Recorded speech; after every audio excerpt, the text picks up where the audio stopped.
Hey, what's up, guys? Mike from Oak Cliff Kickboxing Academy.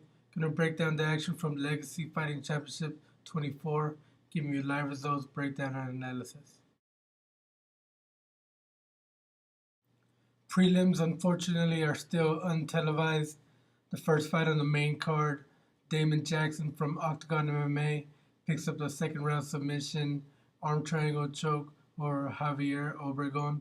Charles Byrd versus Mike Jasper. Byrd fighting at a Sexon Janjiro's gym, so of course he has great stand-up. He also threatened with the guillotine choke in the first round. In the second, the action really slowed, and Mike Jasper worked his way back into the fight, and then Charles Byrd, he went beast mode, landed a huge slam. Tide of the fight started changing again. Third round was pretty evenly matched. I scored a little bit more for Charles Byrd. The judges agree and award him the split decision. Ryan Benoit versus Cody Fuller, a late replacement to Damasio Page. Ryan Benoit, if you haven't heard about him, he's one of the up-and-coming bantamweights. I think he could maybe even make 125 and fight at flyweight. Huge power. He throws punches and kicks. Good wrestling.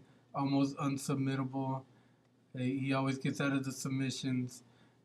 He really brings it in this fight, and he pours it on late and gets the stoppage. Holm, former boxing champion, once again with the overmatched opponent. Not her fault though. I know there can't be too many people lining up to fight Holm. She just takes her time. Knudsen, very game, stays in there. Eventually, the kicks to the body add up, and flurry with knees and punches finally gets the referee, Eliazar Martinez, to stop the fight. In the co-main event, Henry Cejudo versus Ryan Hollis.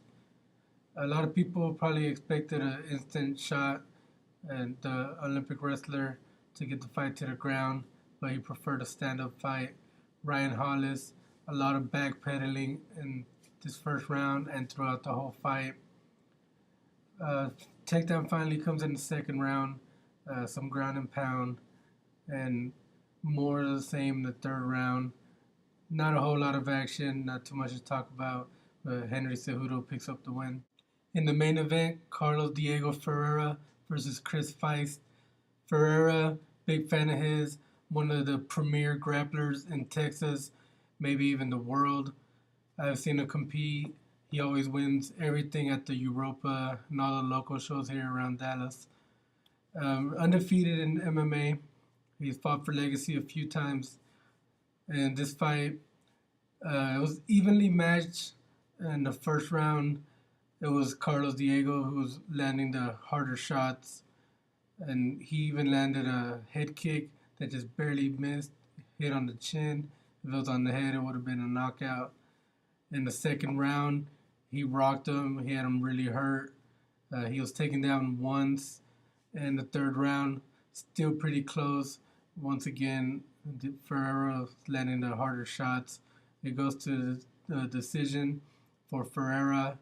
Of course, Chris Feist doesn't like the decision, but I agree with the judges.